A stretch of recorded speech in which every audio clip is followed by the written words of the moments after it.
உங்கள் வீட்டை காப்பாற்றுற பொறுப்பு தேவன் உங்கள் கையில் தான் தந்திருக்கிறார். கையை தட்டி, உங்கள் கையிலையும் என் கையிலையும் தான் தந்திருக்கிறார்.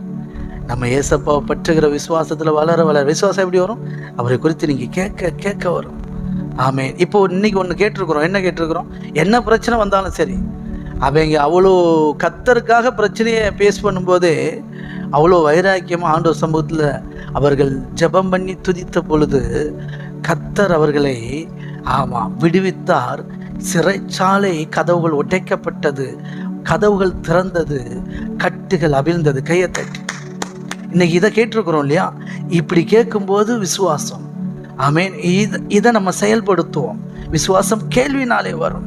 உங்கள் வாழ்க்கையிலே நாளப்பின எந்த பிரச்சனை வந்தாலும் சரி, அவர் சமூகத்தில் உட்காந்து, எந்த பிரச்சனை வந்தாலும் தேவ சமூகத்துக்கு வந்துடுங்க.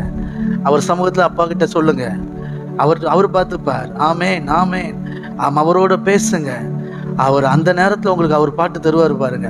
அந்த பாட்டை எடுத்து பாடுங்க. ஆமென். கொஞ்ச நேரம் பாடுங்க. பாட ஓடுறானா இல்லையான்னு மட்டும் பாருங்க. கையை